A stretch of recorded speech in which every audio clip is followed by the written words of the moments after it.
Hi friends, నమస్తే. నేను మీ Chinna Krishna master. ప్రజా ప్రాతినిధ్య చట్టం 1951 ప్రకారం ఒక వ్యక్తికి ఒకే చోట ఓటు ఉండాలి. 2-3 చోట్ల ఓటు ఉంటే అది చట్టరీత్యా నేరం. కానీ ప్రకాష్ రాజ్ అనే వ్యక్తికి 4 చోట్ల ఓటు ఉంది. 3 రాష్ట్రాలు అంటే తమిళనాడులో 2 చోట్ల, అలాగే తెలంగాణలో ఒక దగ్గర, కర్ణాటకలో బెంగళూరులో ఒక దగ్గర, మొత్తంగా 4 చోట్ల ఓటు ఉందని చెప్పి ఈ ఎలక్షన్ కమిషన్ డేటాను సేకరించి ఒక అడ్వకేట్ ఆయనకి బెంగళూరు కోర్టులో కేసు వేయడం అనేది జరిగింది.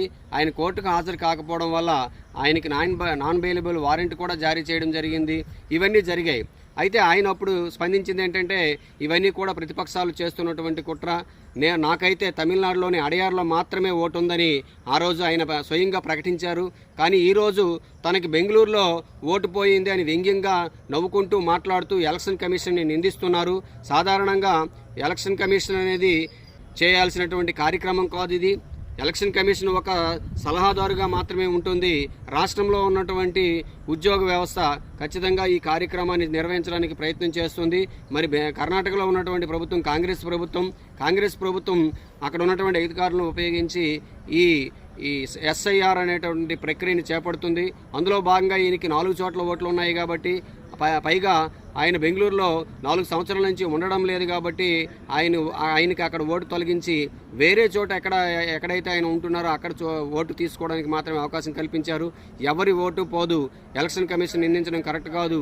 నాకు తెలిసి మా ఊర్లోనే చాలామందికి, మా ఊర్లో ఓటు ఉంటూ వైజాగ్లో కొంతమందికి ఉంది, మా ఊర్లో ఓటు ఉంటూ హైదరాబాద్లో కొంతమందికి ఓటు ఉంది, మా ఊర్లో ఓటు ఉంటూ అలాగే బొబ్బిల్లో కొంతమందికి ఓటు ఉంది.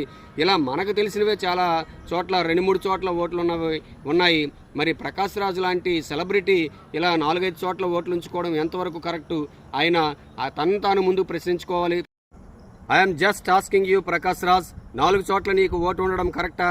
ఎక్కడో ఒక చోట మాత్రమే నీకు ఓటు ఉండేటట్టు నువ్వు ముందు దరఖాస్తు చేసుకోవాలి. నువ్వు దరఖాస్తు చేసుకోకపోతే ఎలక్షన్ కమిషను లేదా అక్కడ ఉన్నటువంటి ప్రభుత్వ యంత్రాంగం ఎక్కడో ఒక చోట మాత్రమే నీకు ఓటు ఉంచి మిగతా చోట్ల తొలగిస్తుంది. దీన్ని చిలువలు పలువులు చేసి పెద్దదిగా చేసి చూపించడం నీలాంటి సెలబ్రిటీలకి ఇది తగదు. ఖచ్చితంగా నువ్వు దీనికి సరైనటువంటి సమాధానం చెప్పాలి. లేనిపోని కళ్ళబొల్లి కబుర్లు చెప్పి ప్రజలను మభ్యపెట్టడానికి నువ్వు ప్రయత్నించడం సమంజసం కాదు ప్రకాష్ రాజ్.